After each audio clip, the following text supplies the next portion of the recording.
네, 반갑습니다. 오늘은 베드로의 실패와 준비 생활이라는 제목으로 말씀을 준비했습니다. 지난 주간에 저희들은 참 마음 아픈 슬픈 소식을 접했습니다. 저희 교인 가정 가운데 세 가정이 장례식을 치루었습니다.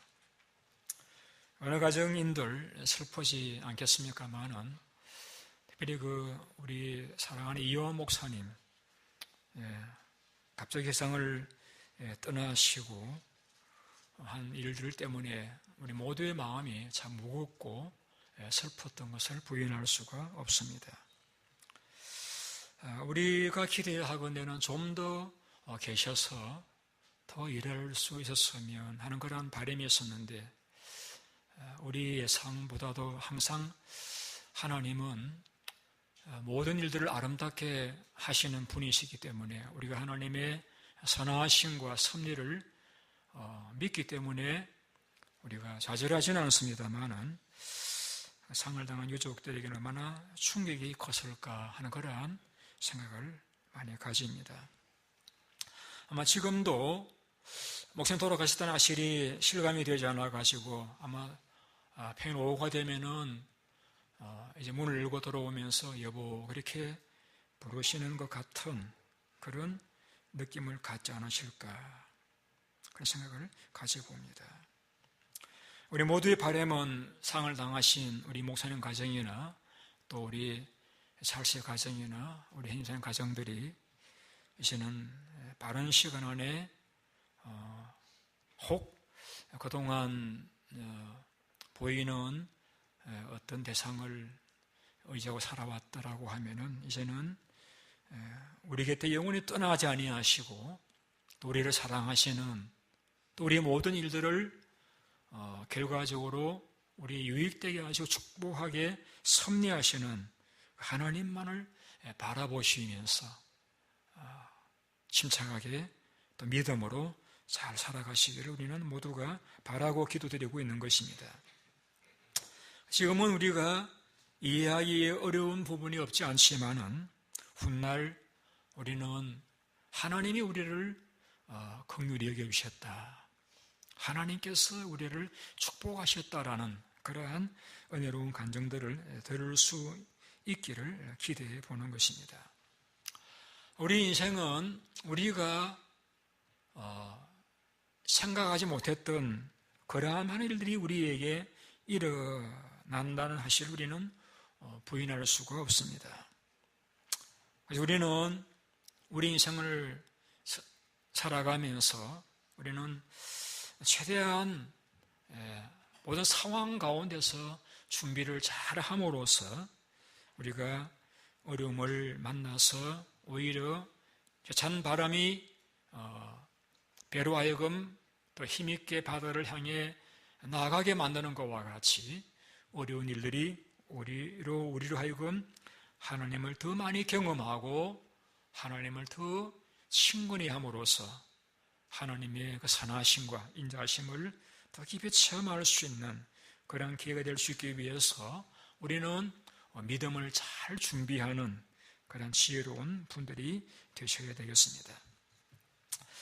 오늘 우리는 마가복음 14장을 계속해서 강해하고 있습니다. 본문은 베드로의 실수, 예수님을 모르는 분이라고, 또 나는 예수를 따르는 자가 아니라고 부인했던,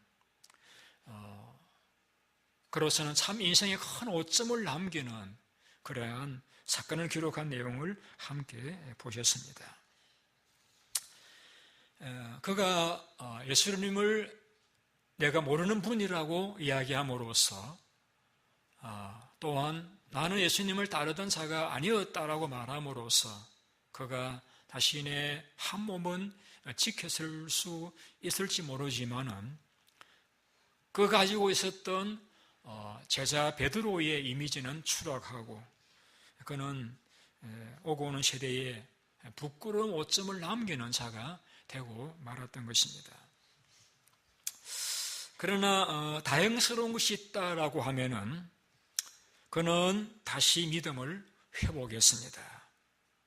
그래서 저는 베드로전서 후서라고 하는 성경을 기록할 수 있었고, 또 초대 교회를 세워나가는 교회의 기둥 같은 위대한 사도가 될 수가 있었던 것입니다. 우리가 고난을 겪지 않고 자랐던, 혹은 실수도 하지 않고 자랐던 그런 사람은 어떤 면에서는 좀 인간으로서의 어떤 정이 없다고 느낄 때가 있죠.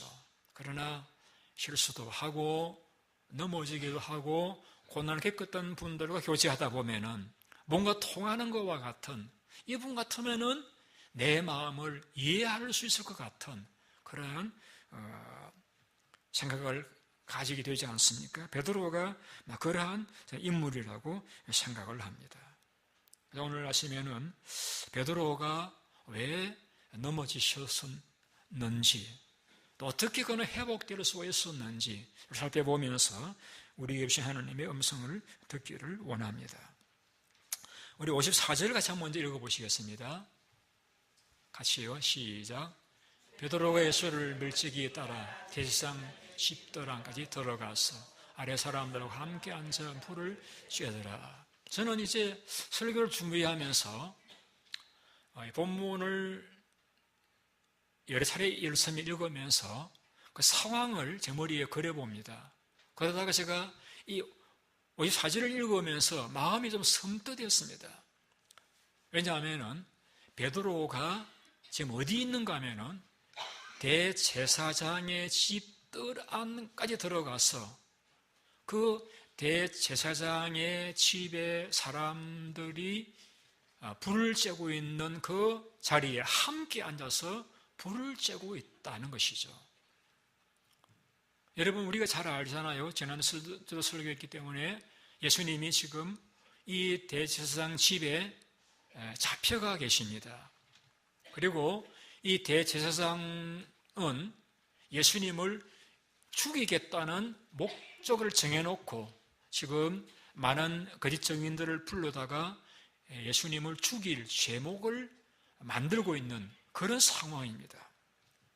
그런데 그 집에 예수님을 죽이려고 잡아놓고 죽이려고 목적을 세워놓고 지금 재판을 하고 있는 그 대제사장 집 안뜰에까지 들어가 가지고 그 집 사람들, 어떻게 보면은 예수님을 죽이는 사람들과 동료, 베드로 입장에서 본다라고 하면 어떻게 보면은 지금 사자우리 가운데 들어가 앉아 있는 그런 상황이라고 이야기할 수 있잖아요. 그런데 그런 사람들과 함께 앉아서 불을 쬐고 있다. 제 가슴이 섬뜩해요. 도대체 이 베드로 어떻게 하려고 이렇게 무모한가 하는 마음이 들었습니다. 우리 베드로의 삶을 생각해 보면 좀 무모한 부분이 있죠. 그가 예를 들면 예수님 바다 위로 걸어오실 적에 나도 물 위로 걸어오게 하소서, 첨벙첨 걸어가다가 물에 빠져가지고 살려달라고 말한 적도 있었고, 예수님이 자신의 발을 씻겨주실 적에 내 몸도 씻겨달라고 이렇게 무모한 요구를 한 적도 있었기 때문에 좀 무모한 사람이다 하는 그런 생각은 가집니다만은, 지금 그가 의지하고 따르던 예수님이 잡혀서 지금 죽음을 앞두고 있는 그 상황인데 그 자리에 들어가서 그들과 함께 앉아서 불을 쬐고 있다. 이거는 너무 무모하지 않느냐, 너무 상황 판단이 안 되는 것 아닌가, 그런 생각을 떨쳐버릴 수가 없었습니다. 물론 요한복음을 보게 되면은 베드로는 사실 그 안에 들어가려고 하지 않았는데, 다른 제자, 이름은 기록되어 있지 않는 다른 제자가 그 대제사장을 잘 아는 사람이어가지고 그 집 문 지키는 여종에게 이야기해서 베드로를 안으로 들어오게 한 것을 기록하고 있습니다. 그래서 베드로가 아마 그 제자가 대제사장을 잘 아니까 해서 그 제자를 그가 의지했어서 들어갔을까? 저는 모르겠어요. 어쨌든 제가 볼 적에는 그 상황에서 그 집에 들어가서 함께 앉아 불을 쬐고 있다. 너무 상황 판단이 안 되는 그런 베드로의 모습이라고 저는 생각이 되었습니다. 베드로는 아마 이렇게 이야기할 수 있겠죠. 내가 누군데 나는 예수님과 함께 죽을 것도 각오하였다. 과연 그럴까요, 여러분? 베드로가 예수님에게 다른 사람은 다 주님 버려도 저는 주님 버리지 않을 것입니다. 저는 주님이 죽을 때도 함께 갈 것입니다. 그렇게 담대하게 이야기를 했잖아요. 그런데 왜 베드로가 당신도 예수님을 따르는 사람이다라고 이야기할 적에 왜 부인했습니까? 한 가지 이유잖아요. 죽을까 겁이 났어. 정말 죽음을 각오했더라고 하면은 그 상황에서 너도 예수님을 따르던 사람이었다. 그럼 나 예수를 따르던 사람이었다고 자신만만하게 이야기할 수 있을 것이고, 이 사람이 당신이 예수를 믿던 사람이다 라고 했을 적에 맞아, 예수님은 내가 너무나 잘 알고 존경하고 사랑하고 따르는 분이라고 그렇게 이야기할 수 있었을 것입니다만은, 그러니까 못한 것을 보면은 말은 예수님과 함께 죽겠다라고 했지만 사실은 죽을 준비가 안 되어 있는 거예요.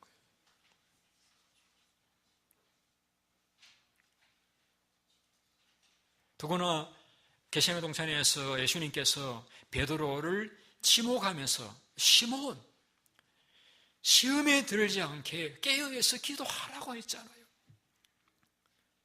이런 일들을 내다본 주님께서 그 상황에서 베드로가 오점을 남길 것을 아시고 미리 그 이름을 지목해서, 다른 제자도 아니고 그 베드로를 지목해서 시몬, 시험에 들지 않게 깨어 기도하라고 했습니다마는 그가 너무 피곤해서 그는 기도하지를 못했습니다.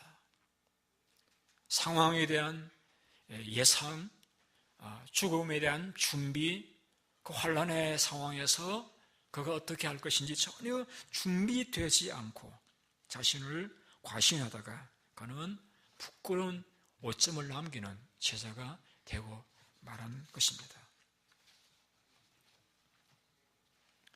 둘째는 그가 왜 주님을 모르는 사람이라고 부인하고 말았습니까? 그는 하나님보다도 사람들을 더 두려워했었기 때문입니다. 우리 67절 같이 읽어보시겠습니다. 같이 읽습니다. 시작. 베드로가 불을 쬐고 있는 것을 보고, 67절, 베드로가 불을 쬐고 있는 것을 보고 주모가 이르되 너도 나사렛 예수와 함께 있었도다 하거늘. 68절, 베드로가 부인하여 이르되 나는 내가 말하는 것이 무엇인지 알지도 못하고 깨닫지도 못하겠노라 하며 앞들로 나갈세. 너도 예수와 함께 있었도다. 여러분, 우리가 살아가면서 우리가 자랑할 것이 있다라고 하면은 당신 예수와 함께 있었던 사람 아니냐? 맞아요. 나 예수와 함께 있었던 사람이래요. 이것만큼 우리로 자랑스럽게 이야기할 수 있는 게 또 있겠습니까?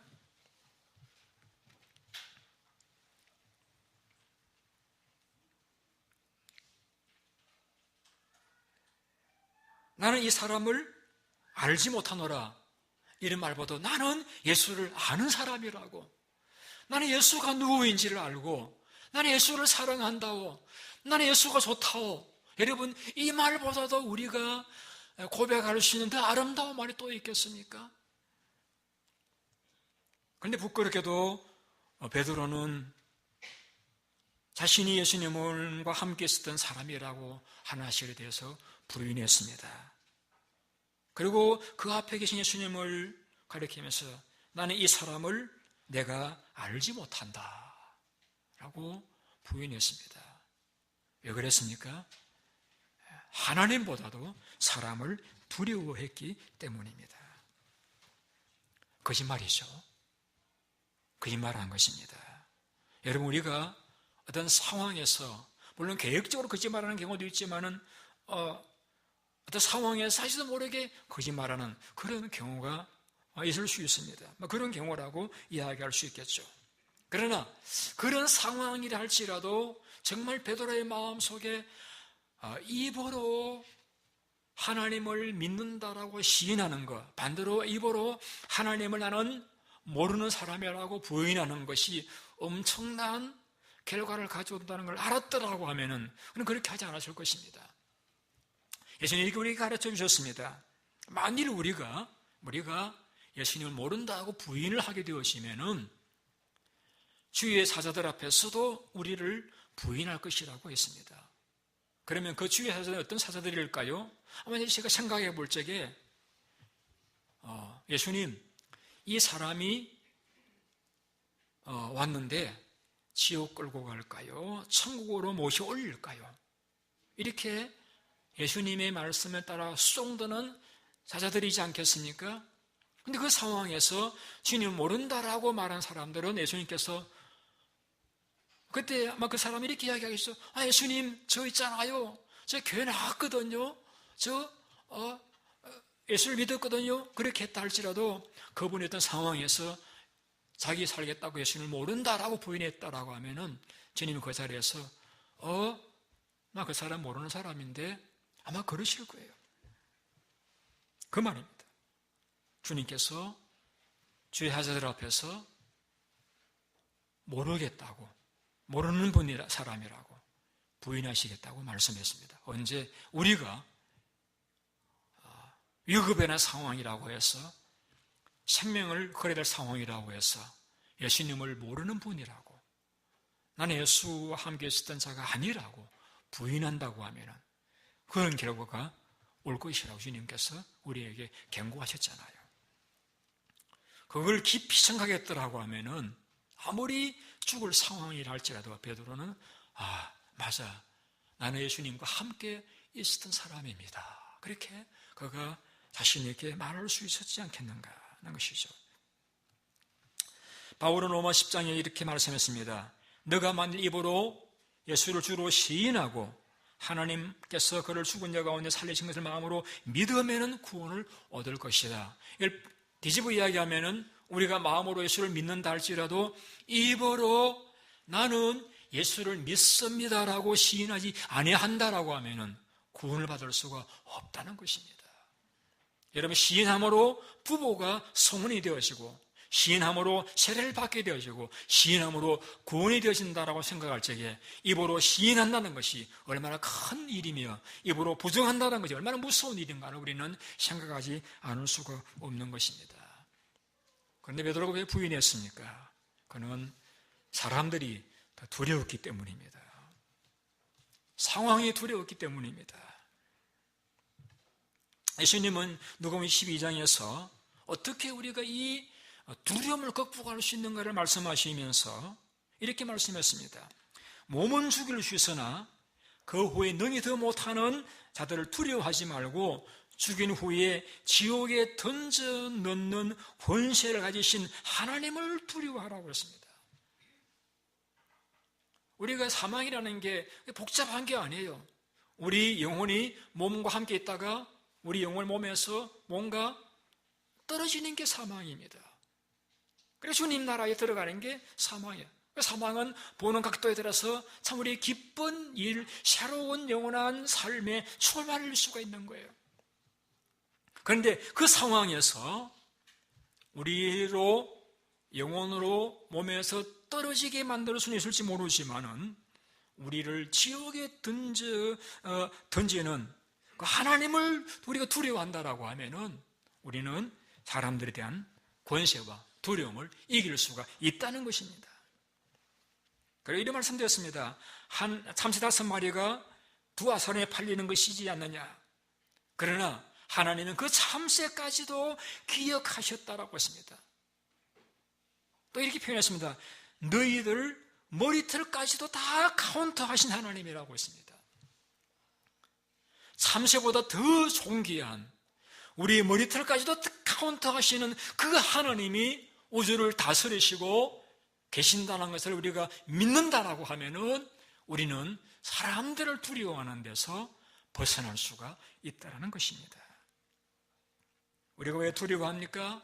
우리 몸을 못 믿을 때 몸이 내가 건강할 줄 알았는데 어느덧 나도 모르게 몸이 병들고 약해질 수 있잖아요.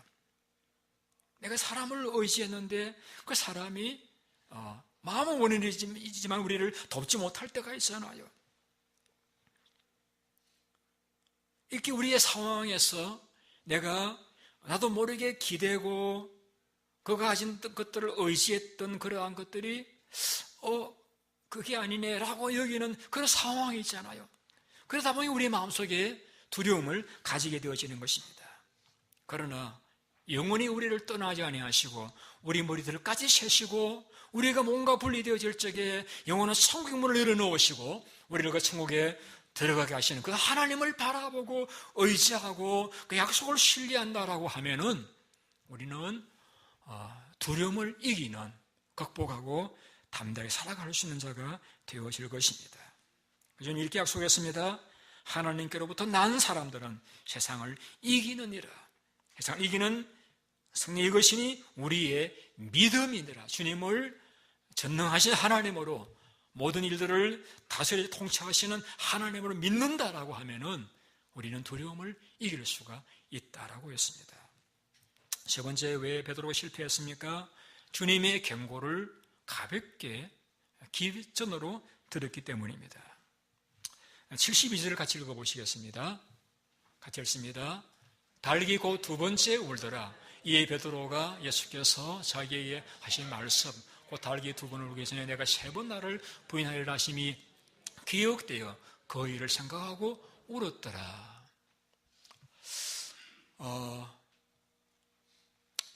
주님께서 베드로에게 경고했습니다. 너가 달기 두 번 울기 전에 세 번 나를 모른다고 부인할 것이다. 그때 베드로는 속으로 예수님이 아직도 나를 잘 모르시는가 봐. 내가 뱃사람 출신인데 내가 어떤 사람인데 주님이 잘 모르시는가 봐. 나는 결코 주님을 부인하지 않을 거야. 다 저들은 나는 부인하지 않을 것입니다. 자신만만했습니다. 주님의 말씀을 그는 가볍게 여겼던 것입니다. 여러분, 하나님은 우리가 불행하게 되는 것 결코 원하시는 일이 아닙니다. 그래서 우리에게 그 불행한 일을 만나지 않도록 성경을 통해서 많은 경고의 혹은 주의의 말씀들을 주시고 있는 것이 사실입니다. 예를 들어 마가복음 13장에서 주의하라 깨어있으라 그때가 언제인지 알지 못함이니라. 데살로니가전서 5장에서 그러므로 우리는 다른 이들과 같이 잠자지 말고 오직 깨어 근신할지니라. 우리가 근신하여 깨어 있는 삶을 살아가게 되었으면은 우리는 잘못되는 불행을 만나지 않을 수 있기 때문에 성경을 통해서 주님께서 혹은 예수들을 통해서 많은 말씀들을 주셨던 것입니다. 어제 한 가지가 역사적인 경고입니다.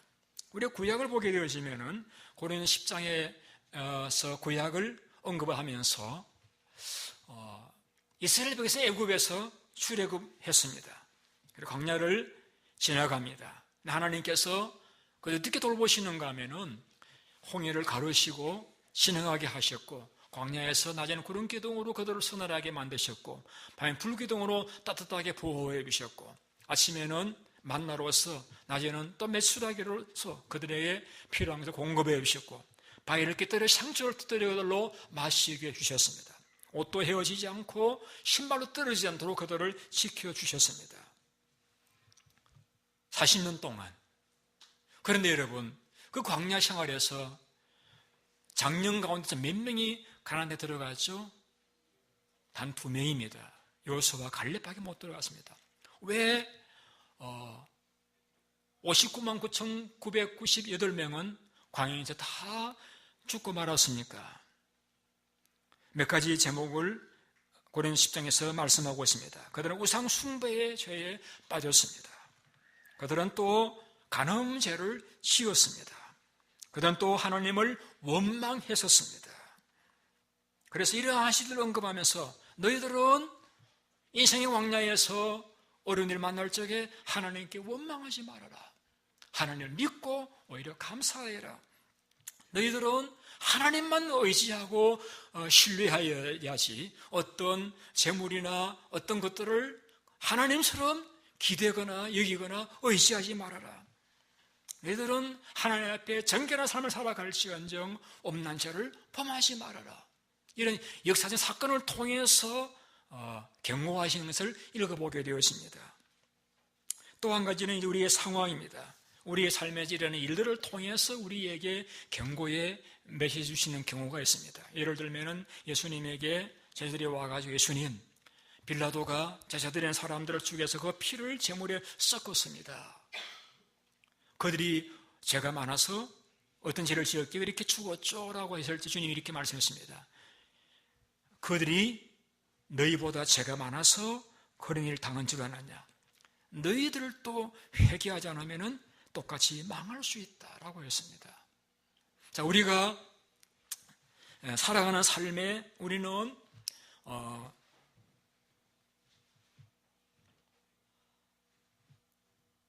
그 상황을 통해서 우리에게 하나님이 말씀하시는 음성을 듣지 못한다라고 하면 우리는 어리석은 자가 될 수가 있는 것입니다.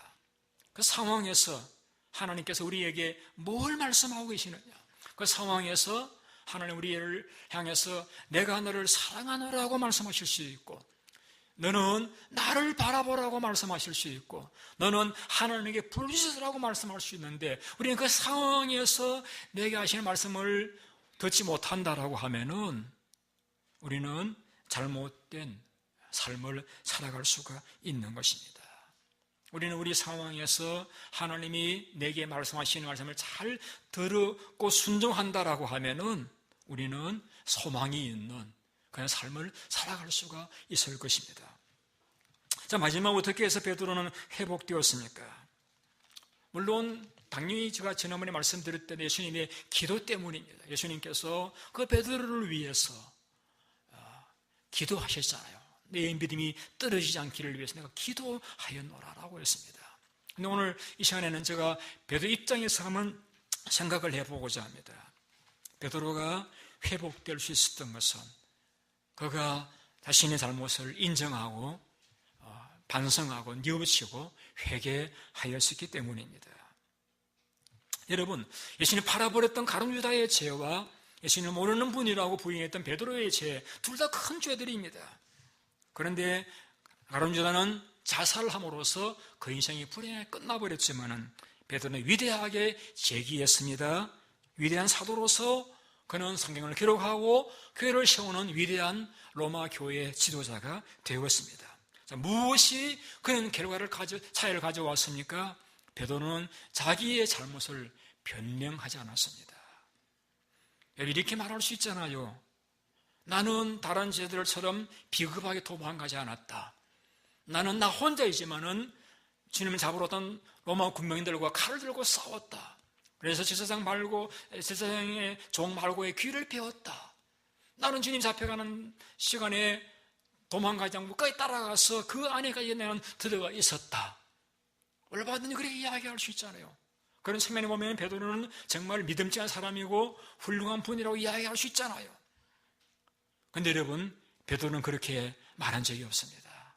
자, 여러분, 이 본문을 보시게 되면은 이 본문 성경은 마가복음입니다. 마가복음은 마가가 기록한 성경이죠. 마가는 누구냐면은 베드로의 제자입니다. 자, 그러면 마가는 어떻게 베드로가 여종과의 대화였는데 그가 알았을까요? 누가 이야기해 줬을까요? 베드로가 이야기해 주었던 것이죠. 마가야, 내가 말아, 내가 있잖아. 내가 그 저녁에 내가 예수님을 모르는 자라고 내가 부인했었단다. 베드로야, 그 제사장의 여종이 와서 너 예수님을 따르는 자라고 이야기할 적에 내가 비겁하게 나는 예수를 따르는 자가 아니었다라고 내가 부인했었단다. 3번이나 나는 예수를 모르는 자라고, 이 사람 모르는 사람이라고 내가 부인했던 그런 나는 부끄러운 자였단다. 그 부끄러운 이야기를 제자 요한에게 이야기해 주었던 것이기에 요한이 그것을 마가복음에 기록했잖아요. 이 마가복음이 누구를 위한 책이었습니까?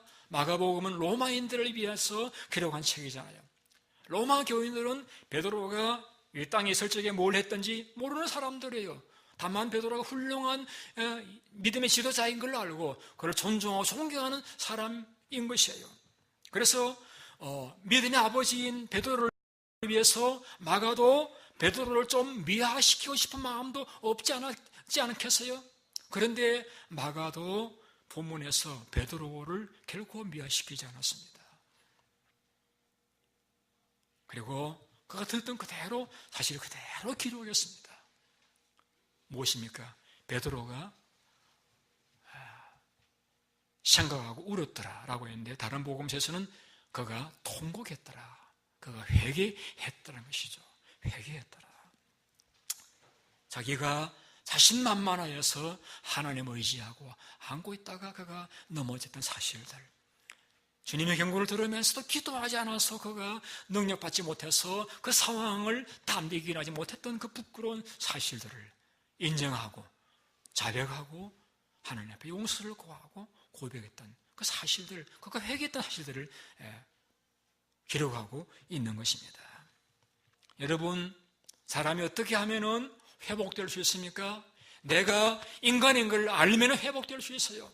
내가 하나님이 아니라 나도 넘어질 수 있고 나도 실수할 수 있고 나도 거짓말할 수 있고 잘못될 수 있는 인간임을 알고 그것을 인정하고 하나님 도와주세요.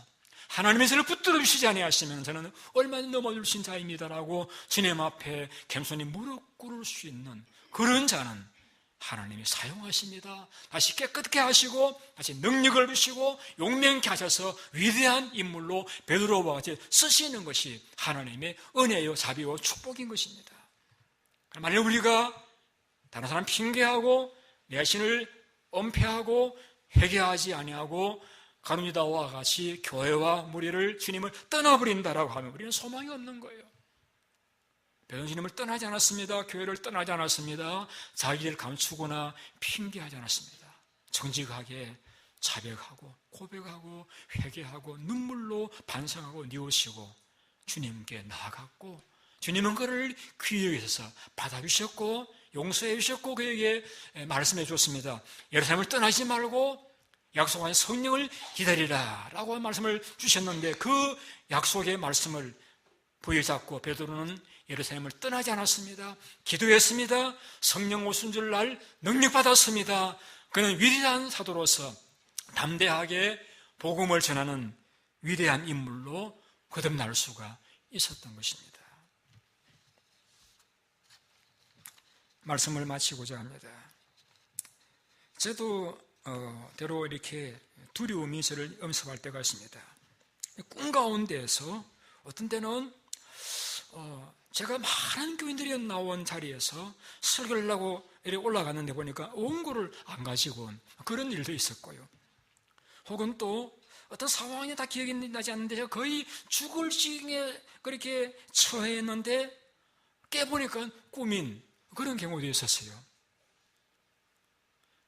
또 어떤 경우에는 어떤 사람과 막 싸워서 욕도 하고 그랬는데 깨보니까 꿈이에요.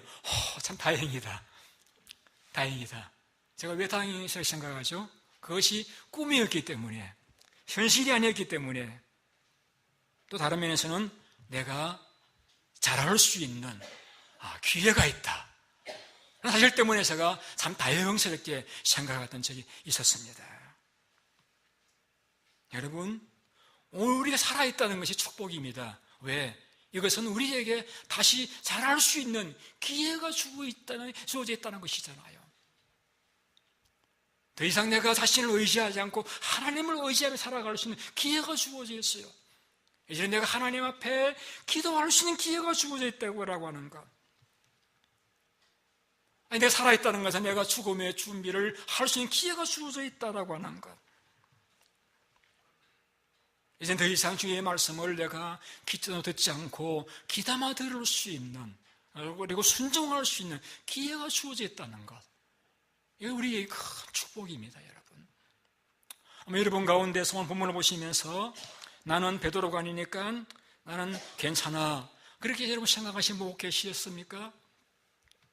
여러분, 우리도 베드로처럼 실수할 수 있어요. 우리도 기도하지 않으면 넘어질 수 있어요. 어쩌면 이 본문의 베드로가 여러분 우리 자신일 수 있습니다. 그러나 우리가 하나님 나를 아직도 살게 하신 거 감사합니다. 내 기회를 주신 거 감사합니다. 남은 기회에 내가 기도하며 살겠습니다. 말씀을 귀담아 듣고 순종하며 살겠습니다. 하나님 의지하고 살겠습니다 라고 한다라고 하면은 하나님께서 베드로를 위대하게 만드셨던 것과 같이 여러분들도 하나님께서 놀랍게 위대한 인물로 위대한 삶으로 여러분 남은 생애를 인도해 주실 줄로 믿습니다. 그러한 여러분 기회를 붙드시는 준비에 성공하심으로써 하나님 앞에 칭찬 들으시는 여러분들이 다 될 수 있으시기를 예수님 이름으로 축원드립니다. 기도하겠습니다.